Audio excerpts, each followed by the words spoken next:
Hey, welcome. You ever look at a giant steel ship and wonder how in the world it floats, but a tiny little pebble just sinks? Or how about this? How does every single sip of your favorite drink taste exactly the same? Well, today, we're going to dive into the amazing science that's hiding right in your kitchen, and we're going to uncover the secrets of mixing, heaviness, and floating. Seriously, think about it for a second. When you mix up a glass of lemonade or maybe an oral rehydration solution, it's just perfectly consistent, right? You never get one sip that's super sweet and then the next is just plain water. The flavor is totally the same from the top of the glass all the way to the bottom. But why is that? Well, the secret to that perfectly mixed drink all comes down to the science of mixing. And to really get it, we need to understand what's happening at a level we can't even see. We're talking about the world of tiny little particles all working together to create what's called a uniform mixture. Right, so this consistent taste, it happens because we're creating what scientists call a uniform mixture. See, those tiny invisible particles of sugar or salt, they don't just, fall to the bottom. Instead, they spread out perfectly and evenly all through the water. And that means every single drop has the exact same amount of sweetness or saltiness. It's all about that even distribution. Okay, so to really nail this down, let's break down a few key terms. First up, the solute. This is simply the stuff that gets dissolved. So think of it as the ingredient you're adding in, like the sugar for your lemonade or the salt for that ORS. That's your solute. So what about the substance that's doing all the hard work of dissolving? Well, that's called the solvent. And in most of the examples we run into every day, our champion solvent is, you guessed it, plain old water. And what happens when you mix a solute into a solvent? You get a solution. That's it. It's that perfect uniform mixture we were talking about, where one substance has completely dissolved into the other. So that perfectly mixed glass of lemonade, yep, that's a solution. So really, it all boils down to this super simple but really powerful formula. You take a solute, you add it to a solvent, and boom, you get a solution. This basic recipe is the foundation for so many things we see every day, from the oceans to the drinks sitting on our tables. And this gives us a fantastic microscopic view of what's actually going on. I mean, if we could just zoom way in, this is exactly what we'd see. The yellow solute particles, they don't clump together. No, they spread out and nestle perfectly and evenly between all the blue solvent particles. It's just a beautifully balanced mix. Okay, so we know how to make a solution, but what happens if you get a little too happy with the sugar shaker? Is there a limit to how much you can dissolve? Let's talk about reaching that point. It really makes you wonder, right? Is there a limit? Can you just keep dissolving sugar in your tea forever and ever, making it infinitely sweet? Or does the water eventually just say, nope, sorry, I'm full? Let's walk through a super simple experiment you could even try at home right now.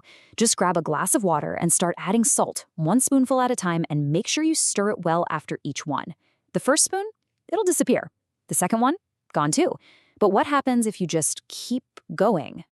You'll see this happen pretty fast. After a few spoonfuls, it doesn't matter how much you stir, that salt just won't dissolve anymore.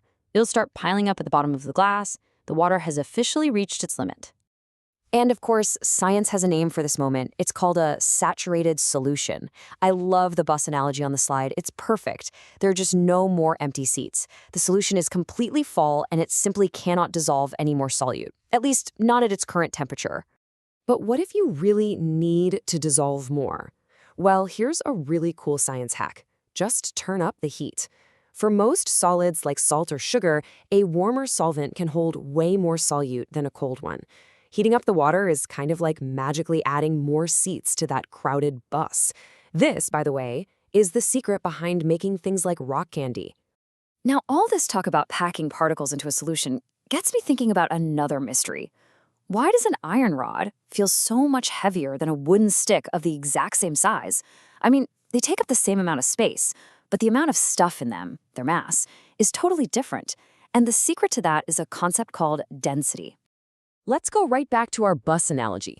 A bus that's packed with people is obviously very different from a bus with only a few passengers, right? That crowded bus has more stuff, or more mass, packed into the very same space. That is a perfect way to start thinking about high density. So let's look at the official scientific definition. Density is just the amount of mass, the stuff, that's packed into a certain volume, or space. The formula is pretty straightforward. Density equals mass divided by volume. At its core, it's just a measure of how compact something is. So how does this idea of compactness or density explain one of the most common things we see in nature? Why do some things float so effortlessly while other things sink like a stone? The rule is actually super simple. It's all just a comparison game. If an object is less dense than the liquid it's in, say water, it's going to float. But if it's more dense, it's going to sink. That's it. That's the fundamental principle right there. And get this. Here's a fantastic and honestly a kind of weird example. Ice. You would think that frozen water would be denser, wouldn't you? But water has this really special property. When it freezes, its particles arrange themselves in a crystal structure that actually takes up more space. So you have the same mass, but in a bigger volume, which means, yep, lower density. And that is why ice cubes float. Isn't that wild? Now, this isn't just a cool party trick for your drink. This is absolutely essential for life on Earth.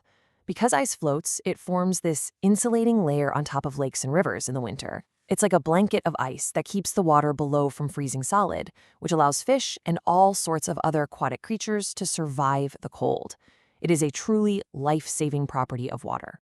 Okay, let's bring all these ideas together for one final challenge.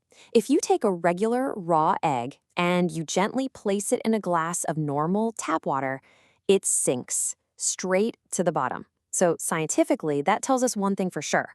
The egg is denser than the water.